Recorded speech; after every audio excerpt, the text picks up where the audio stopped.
Paper trophy বানানোর জন্য আমি 14 সেমি বাই 14 সেমি একটি পিঙ্ক কালারের A4 পেজ নিয়ে নিয়েছি। সেই পেজটিকে এইভাবে ভাঁজ করে নেব। এরকম দেখতে হবে, এই ভাঁজগুলো পড়বে।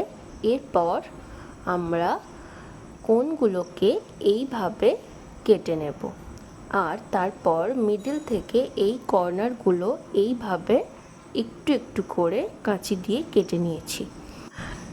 এরপর মিডলটা ত্রিকোণ করে কাটতে হবে। এখানে আমি যেভাবে কেটেছি সেটা একটু ভুল হয়েছে, ত্রিকোণ হয়নি, তাই আমি আরেকটি কাগজে তোমাদের সঠিক ভাঁজটা দেখিয়ে দিলাম। এইভাবে 2 ফোল্ড করবে পুরো কাগজটাকে, তারপর এই কর্নার করে কাঁচিটা চালাবে আর এই ত্রিকোণ করে কাগজটাকে কেটে নেবে। তারপর দেখো এই কোণগুলোতে আঠা লাগিয়ে তারপর এইভাবে জুড়ে দিয়েছি, যাতে পেপার ট্রফির বেসটা আমরা তৈরি করতে পারি। বুঝতেই পারছো এটা বেস তৈরি হচ্ছে।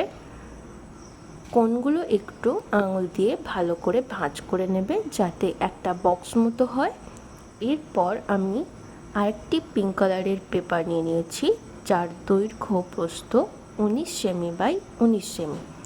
এরপর এইভাবে ত্রিকোণ করে ভাঁজ করেছি, তারপর সাইড থেকে এইভাবে ফোল্ড করে একটি ফোল্ডের উপর আরেকটি ফোল্ডকে আমরা তুলে দেব।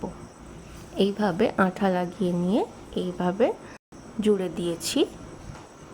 ব্যাস, ট্রফিটা তৈরি হয়ে গেল, তোমরা বুঝতে পারছো। এর উপরে আমরা স্টার করব। খুব সহজেই স্টার তৈরি করার জন্য আমি 8 সেমি বাই 10 সেমি একটা পেপার ইয়েলো কালারের নিয়ে নিয়েছি। সেটাকে কিভাবে ভাঁজ করছি খুব সহজভাবে দেখে নাও। তারপর এইটাকে উল্টে নেব আর কাঁচিটা একদম ত্রিকোণভাবে চালাবো।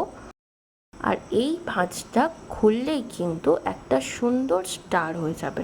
আর এই স্টারগুলোর কর্নারগুলো ঠিক সুন্দরভাবে একটু ভাঁজ করে দিলেই পুরো 3D স্টারের মতো দেখতে হবে।